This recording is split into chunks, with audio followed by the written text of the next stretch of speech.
Hello students, welcome to the maths hub. इस channel में हम लोग एनसीईआरटी के मैथ्स का सॉल्यूशन बनाते हैं, जिसमें से आज हम लोग बनाने वाले हैं क्लास 10 के एक्सरसाइज 6.4 का क्वेश्चन नंबर 7। तो इस क्वेश्चन को हम लोग समझ करके सबसे पहले एक रफ डायग्राम बनाते हैं, फिर फेयर डायग्राम से इसका सोल्यूशन बनाएंगे। तो prove that the area of a equilateral triangle described on one side of a square. तो एक स्क्वायर है, तो पहले स्क्वायर बना लेते हैं हम लोग। यहाँ पे ये रफ डायग्राम बन रहा है, ठीक है। तो ये एक स्क्वायर हो गया। अब इस स्क्वायर के वन साइड, किसी एक साइड पे, ये हम लोग ये वाला एक साइड ले लेते हैं, ठीक है। तो इस साइड पे एक इक्विलैटरल ट्रायंगल बन रहा है, तो इस साइड पे हम लोग एक इक्विलैटरल ट्रायंगल बना लेते हैं। यहाँ पे ये वाला हो गया इक्विलैटरल ट्रायंगल। अब आगे बोला जाता है अब इसका एरिया, ठीक है, एरिया, इसका जो एरिया होता है वो इक्वल होता है to the half the area of equilateral triangle describe on one of its diagonal. ये स्क्वायर है, ठीक है, तो इसका एक डायगनल है यहां से यहां तक। अब इस पे जो एक इक्विलैटरल ट्रायंगल बना है ये वाला, इसके एरिया के हाफ होता है। तो इस टाइप से डायग्राम है, ठीक है। अब इसका नाम हम लोग यहाँ पे फेयर डायग्राम बना चुके हैं इधर, ठीक है। तो हम लोग को प्रूफ करना है कि एरिया ए बी ई, ये जो ट्रायंगल बना है एक साइड पे, इसका एरिया इस डायगनल पे बने ट्रायंगल के एरिया का, मतलब area of triangle B D F, इसका हाफ होता है। तो ये हम लोग को प्रूफ करना है। तो इस मैथ्स को बनाने के लिए हम लोग कुछ फॉर्मूला पहले लिख लेते हैं। दो फॉर्मूला बहुत इंपॉर्टेंट है जो यूज होगा। सबसे पहले तो लिखते हैं एरिया ऑफ इक्विलैटरल ट्रायंगल। तो इक्विलैटरल ट्रायंगल का एरिया क्या होता है? इक्विलैटरल ट्रायंगल का एरिया होता है √3/4 और साइड स्क्वायर, साइड का स्क्वायर। ये होता है इक्विलैटरल ट्रायंगल का फॉर्मूला एरिया निकालने का, ठीक है। इसके अलावा जो ये स्क्वायर है, स्क्वायर का ये जो डायगनल है, ये डायगनल भी हम लोग को निकालना पड़ेगा। तो यहाँ पे लिखते हैं डायगनल ऑफ अ स्क्वायर। एक स्क्वायर का डायगनल का फॉर्मूला होता है √2 इंटू साइड, ठीक है। तो ये दो फॉर्मूला हम लोग मैथ्स बनाने में यूज करेंगे। अब हम लोग क्या करेंगे, ये जो स्क्वायर है इसका एक साइड को x ले लेंगे। तो ये x हो गया, क्योंकि अब स्क्वायर का स्क्वायर का चारों साइड क्या होता है? इक्वल होता है। तो ये x हुआ, तो ये वाला भी x हो जाएगा, ये भी x हो जाएगा और ये भी x हो जाएगा। अब ये जो ए ई बी है, ये वाला ट्रायंगल, ये इक्विलैटरल ट्रायंगल है, तो इसका तीनों साइड क्या होगा? इक्वल होगा। तो ये x हो गया, तो ये भी x होगा और ये भी x हो जाएगा, ठीक है। और ये स्क्वायर है, तो स्क्वायर का जो डायगनल होता है, डायगनल का फॉर्मूला क्या होता है? √2 इंटू साइड। तो यहाँ पे लिखते हैं √2 और इस स्क्वायर का साइड क्या है? इस स्क्वायर का साइड x है, तो जो डायगनल हो जाएगा वो √2x हो जाएगा। अब हम लोग इसको लिख लेते हैं। फिर ये वाला पूरा ट्रायंगल जो है BFD, ये वाला ट्रायंगल, इसका ये भी इक्विलैटरल ट्रायंगल है और इसका एक साइड √2x हो गया, तो ये भी √2x हो जाएगा और ये भी √2x हो जाएगा। तो अब हम लोग इसको जो कुछ भी निकाले हैं सबको लिख लेते हैं। Let the side of square be x, ठीक है। देन साइड ऑफ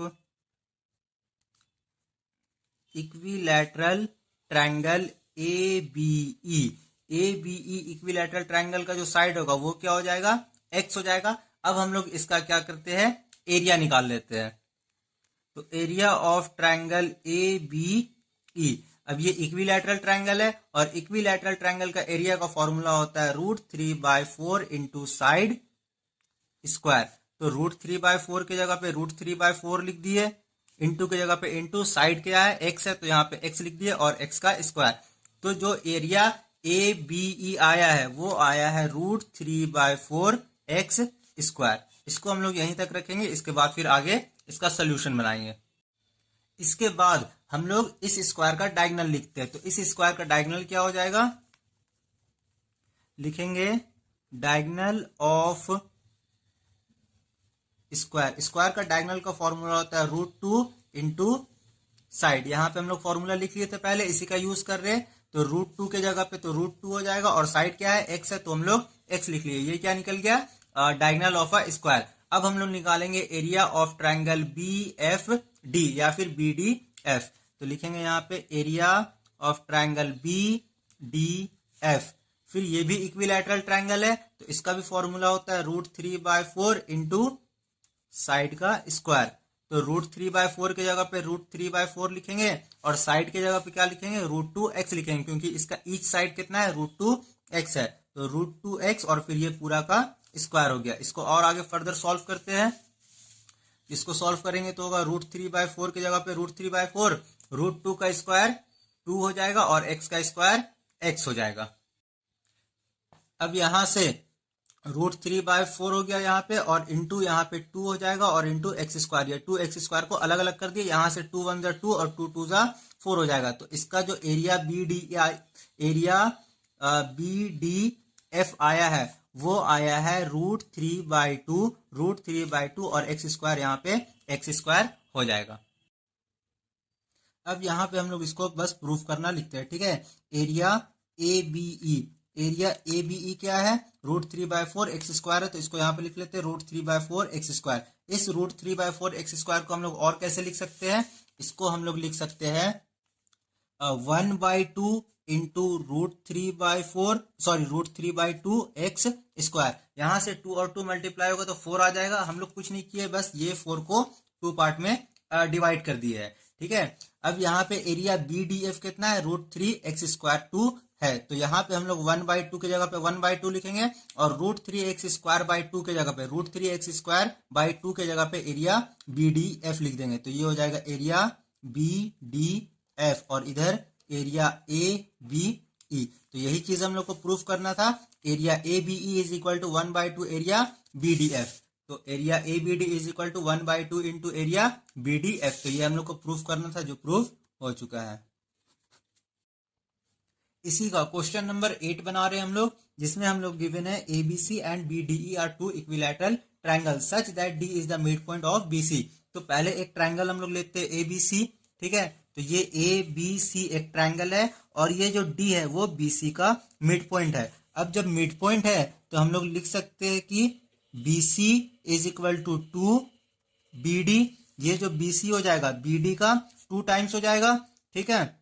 अब हम लोग को निकालना है ratio of area triangle ABC and BDE। हम लोग को एरिया ABC अपॉन में एरिया BDE, इसका हम लोग को रेशियो फाइंड करना है, तो इसको हम लोग बनाते हैं। अब क्योंकि दोनों इक्विलैटरल ट्रायंगल है तो इसलिए दोनों क्या होंगे, सिमिलर होंगे। अब हम लोग जानते हैं कि सिमिलर ट्रायंगल का जो एरिया का रेशियो होता है that is area ABC is equal to area BDE। इनके साइड के रेशियो के स्क्वायर के इक्वल होता है, तो इनका ABC का साइड हम लोग BC ले लेते हैं यहाँ पे ऊपर में, और BDE के जगह पे क्या लेंगे हम लोग, BD। अब इनका साइड का रेशियो हो गया और इसके स्क्वायर के इक्वल होता है। अब हम लोग बस सिंपली इसका वैल्यू पुट करेंगे और इसको सॉल्व करते जाएंगे। यहां से हम लोग को रेशियो फाइंड हो जाएगा।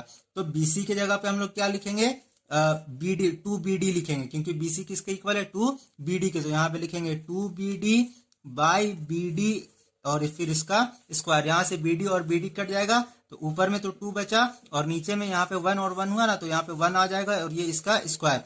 तो 2 का स्क्वायर हो जाएगा 4 और 1 का स्क्वायर हो जाएगा 1। तो फाइनल जो रेशियो होगा इन दोनों ट्रायंगल के एरिया का रेशियो वो 4:1 होगा। That is option number 3। इसी का क्वेश्चन नंबर 9 बना रहे हैं हम लोग, जिसमें क्वेश्चन में गिवन है साइड ऑफ 2 सिमिलर ट्रायंगल। तो ये दो ट्रायंगल क्या है, सिमिलर है। क्वेश्चन में गिवन है are in the ratio of 4:9। तो इसका ट्रायंगल का रेशियो 4 और इसका 9 हो गया, ठीक है। ये क्वेश्चन में दिया हुआ है area of these triangle are in the ratio. अब ये दोनों ट्रायंगल का एरिया का हम लोग को रेशियो निकालना है, तो इसको हम लोग सिंपली बनाना स्टार्ट करते हैं। तो लिखेंगे जो फाइंड करना है area ABC upon area PQR। ये दोनों ट्रायंगल क्या है, सिमिलर है, इसलिए इनका जो एरिया होगा इनके साइड के रेशियो के दैट इज AB/PQ इनका रेशियो हो गया और इसके स्क्वायर के इक्वल होता है। ये थ्योरम में हम लोग पढ़ चुके हैं, अब इसको बस फर्दर सॉल्व करेंगे। तो AB है 4 और PQ है 9, तो इसका स्क्वायर हो जाएगा 4 का स्क्वायर 16 और 9 का स्क्वायर 81। तो 16/81 ये हो गया ऑप्शन नंबर D।